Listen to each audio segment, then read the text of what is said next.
তুষার ভাইয়ের কাছে আমার জানতে চাওয়া ছিল আসলে সব রাজনৈতিক দল কি শর্ত পূরণ করে নিবন্ধন পেয়েছে কিনা।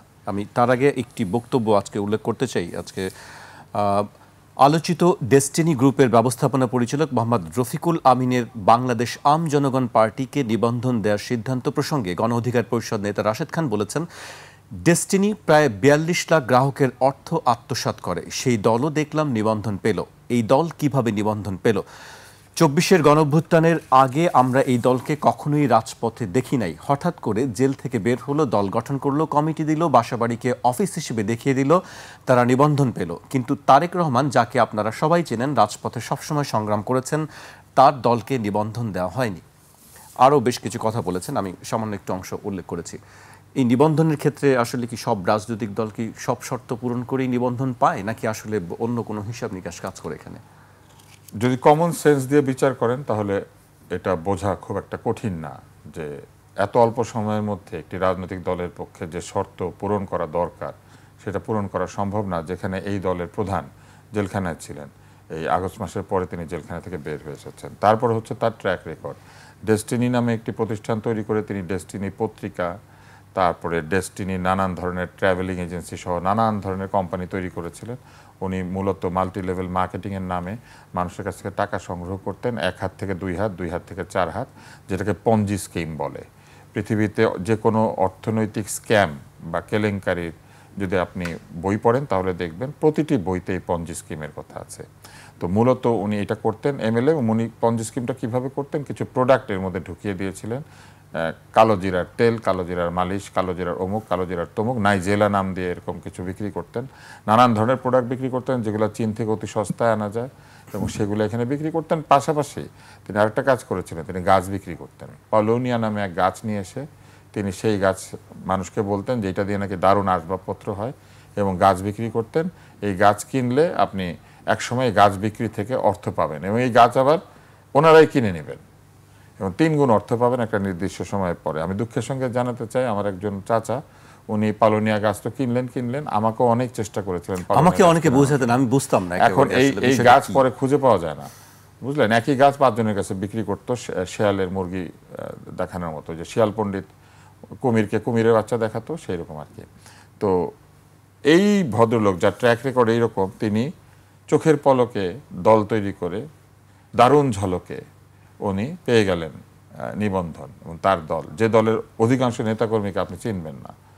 আর এই তারেক দীর্ঘ সময় ধরে তিলে তিলে তার একটি দল তৈরি করেছে। যে দলটা সে তৈরি করেছে কিভাবে, সে দলের অর্থ সংকুলনের জন্য সে কটন বাড, এই যে পান মশলা, এই ধরনের নানান জিনিসপত্র, টিস্যুর বাক্স, এইগুলি বাসে বাসে বিক্রি করত।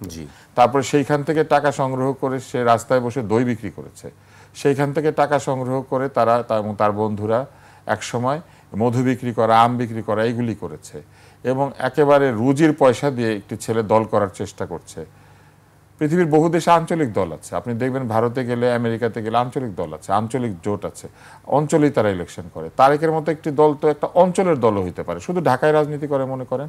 এই নির্বাচন কমিশনের যে আরপিও, সেই আরপিও যেটা করেছে, কোনো অঞ্চলে কোনো দল থাকতে দিবে না, কোনো স্বতন্ত্র ব্যক্তি থাকতে দিবে না, সব লোককে গিয়ে বৃহৎ দলের নমিনেশনের জন্য হাত পাততে হবে এবং বৃহৎ দলের নমিনেশন যারা দেন, আমরা আওয়ামী লীগকে দেখেছি কোটি কোটি টাকার নমিনেশন বাণিজ্য করেছে, ইউনিয়ন পরিষদের মেম্বারের পদও বিক্রি হয়েছে, স্বাধীনতা চিকিৎসক পরিষদের সাধারণ পদগুলি বিক্রি হয়েছে, তাদের সমস্ত অঙ্গ সংগঠনের পদ বিক্রি হয়েছে।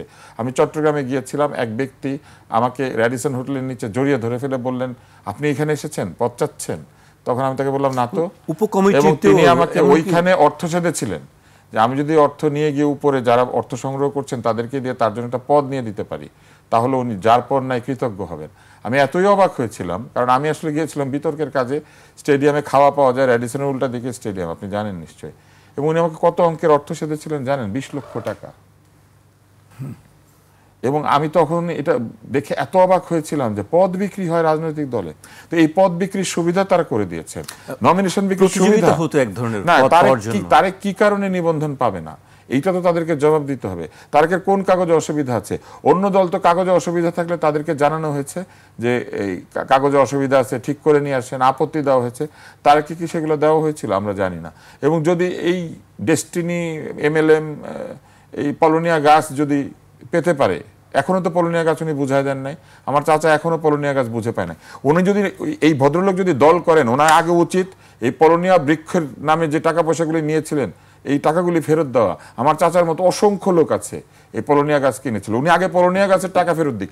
ঋণ খেলাপি হওয়া মানে খালি ব্যাংকের টাকা নিয়ে শোধ না করা মানে কি আপনি ঋণ খেলাপি? মানুষের পকেট থেকে টাকা নিয়েছেন গাছের নামে, তেলের নামে, আন্ডা বাচ্চা বিক্রি করার নামে, সেইগুলো শোধ না করা ঋণ খেলাপ না? সেগুলো জনগণের কাছে ঋণ খেলাপ করা। এবং এই নির্বাচন কমিশনকে এই ধরনের নিবন্ধন তারা কেন দিয়েছেন? এই জবাব কিভাবে চাইতে পারবে লোকে? জবাব চাওয়ার উপায় কি? এবং এগুলা করে তারা নিজেদেরকে বিতর্কিত করেছেন। আজকে তারেক যে সামনে বসে অনশন করছে, আপনি দেখবেন এই ছেলেটার নৈতিক মনোবল এতখানি বেশি যে এই ছেলেটা একা একটা ছোট্ট কাগজের মধ্যে একটা ব্যানার ছাপায় নাই। এইরকম সৎ ছেলে দরকার নাকি কোটি কোটি টাকা মানুষের কাছে চাঁদা নিয়ে নিজের ছবি দিয়ে, নিজেদের লোকজনের ছবি, পরিবার পরিজন, পুরো বংশের ছবি পিছনে এবং সামনে লাগিয়ে দিয়ে যারা বড় বড় ব্যানার বানাচ্ছেন, সেরকম নেতা আমাদের দরকার। এই তারেক একটা কম্পিউটারে প্রিন্ট আউট নিয়ে ওখানে বসেছে, আর সামনে পিছনে লক্ষ টাকার ব্যানার লাগিয়ে যারা রাজনীতি করেন, ব্যানারের পয়সা কোত্থেকে আসে? আম বিক্রির টাকার থেকে, মধু বিক্রির টাকার থেকে।